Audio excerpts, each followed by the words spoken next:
Welcome to the Rick Helps Real Estate Show. Once again, trying to make sense of this crazy Arizona market. And we get another article that came out on Newsweek.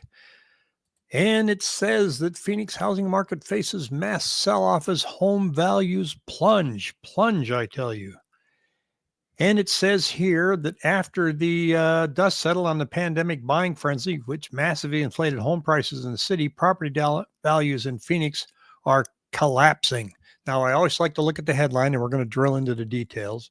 You can determine whether or not we're collapsing or correcting or stalling or going up. Who is it? Well, it's Reventure. He came out with a video, and he said the prices are down 6.9% from their peak in June of 2022. So we're going to take a look and see what he's seeing.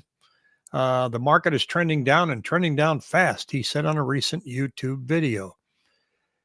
But he says here that the city's been experiencing a price correction in recent years as demand slowed significantly with return to office orders, and buying properties in the city became unaffordable for many. That part is true, especially locals.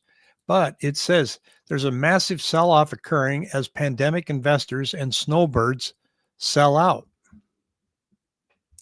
Nope.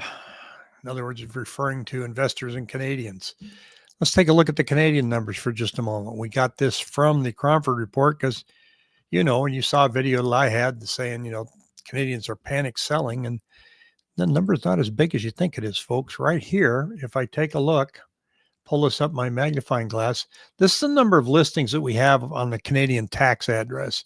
Single family detached, they have 4,684 homes. Okay, so that's less than 0.4% of all properties. Condos, townhomes, they own more, 5,940. Scroll down, and what are we looking at? We're seeing that the number of listings for last year were 50 on single family homes owned by people in Canada, 150 listings today.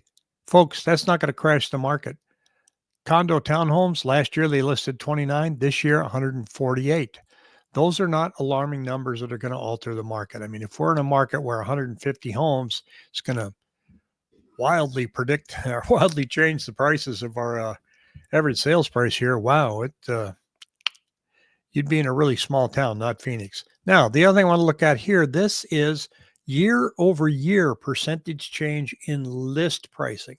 How much people are asking? Yes, they are down 6.2%. The sales price is not down 6.2%. The asking price is down 6.2%. And you can see that asking prices got a little carried away here. 2023, this is when interest rates went up, Wall Street and the iBuyers dumped their properties. Offerpad, Opendoor, Zillow. Get rid of them. They had like 16 to 1,800, I think, Opendoor had. So they flooded the market with them. And it didn't work well. Well, guess what happened? They had to have a fire sale here. It just kept coming down, down, and down. So investor traffic with regards to the Wall Street people with Offerpad and Opendoor, that part is true. So, but they overbought. They just went on a buying frenzy in 2022 or before 2022, 2021. They were paying way too much. And that explains why their stock today is listed at a whopping 68%. The average investor didn't bail. It was the Wall Street guys, the Opendoors, the Offerpads. Here's another one that shows our annual year-over-year change in monthly sales price. This one shows us up 1%. It doesn't show us down here. Down here, it's showing here we're down 7.7% in annual sales prices. And that, again, is for what I just showed you, the iBuyers dumping their homes. If we look at our active listings, we did come down last week. I think we're going to go up a little bit. And the reason I think we're going to go up is because of what I track here on my 7-day moving average, which you see this yellow line there, those yellow bars, those are the new listings coming on. The black line is the number of new contracts. Now there's a difference between the yellow line straight up and the horizontal line, which is the black line, of about 300, 350 homes. That means that active listings will grow by that much this week. So when the number comes out Monday, that little graph is going to go up a little bit. It's not increasing because more and more people are deciding to list. It's only increasing because we're not selling them as fast as they're coming on. Supply and demand drives everything, and it's showing up here. Now, the normal number for our market is 27,000, but what I don't know, and I'm really not going to look it up, but when we had the high years of 50,000 and 58,000 listings, is that included in that normal number? If it is, then maybe normal is closer to 20,000, not 27,000. But then again, our population has grown by 7%. So it's using the word normal is kind of hard in real estate. Here's the listings under contract. Now, it is slow out there, but take a look. These numbers here, this has got this turquoise graph, this purple one, the red one is this year. We've been hugging year over year the same pattern, week after week. It hasn't changed much. Now, we dipped down a lot this past week, and we're going to dip down again this week because it's Mother's Day. And then we're going to get close to Memorial Day, and it's going to go down again. It's summertime.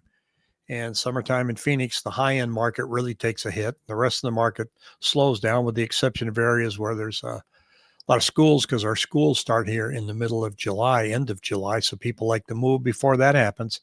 Although who wants to move in June and July? I let people know quickly that my truck's not running very well in summer. I hate moving. But you can see that our sales are way down versus the frantic years up here, 2021 and 2022. But you just can't go in and say sales have plunged since then and prices have gone down. You know, our inventory was declining in 2016 and our prices did not. So it's really hard to look at one graph and say, here's what it means. It's all about that squeeze between how many homes are coming on and how many are selling. Active weekly listing accounts here. I looked at condos. I get a lot of questions on condos. We have 4,335 last year, 2,586. The condo market's getting hit. It's getting hit worse than single family housing. Their days on market are longer. The number of listings are growing. It's taking a hit. And that's mostly because it's entry level pricing and people felt like they're getting priced out. Here's the news of the day, though. The Cromford Market Index showed Chandler down 13%. 13% in the index, not pricing. Anything over 110 is considered an advantage for sellers. Anything below that is considered balance. Anything below 100 is considered a buyer's market. And Chandler took a 13% hit. Avondale went down 3%. Now, I've got all this information in my newsletter that comes out on Monday morning. If you haven't signed up, the link is in the description below. It's very mobile friendly, as you can see here. I put that chart in. I add their commentary. You can take your time to scroll through it. Comes out every Monday morning at 7 o'clock. And you've got the mortgage rates for the week and their commentary as well. Pat with Price Mortgage has added his mortgage tidbit in here. We'll see if you enjoy that. Then you have my opinion down on the bottom. Days of inventory. See this golden line here? It's showing that since 2014, the average is 68.6, and we're sitting here at 125.1. So it's taken longer to move your house. Listing success rate, because of that, is down to 67%. So it is slow out there. It is harder to sell your home. Looking at another graph that shows our appreciation, this one shows, notice how they're all kind of different. This one shows an annual appreciation rate of minus 3.6, not minus 6%. Doesn't match the Newsweek article. Annual appreciation based on annual average per square foot. This is the monthly average annual appreciation. This is a yearly average, up 2.6. Here's what's really going on in our market. This is percent of closings with seller paid concessions. How do you compete with new builds? You got to play in this sandbox right here. And in the 400 to 500,000 range and the 350 to 400,000 range, over 60% of sellers are contributing towards closing costs at about $10,600, $10,300.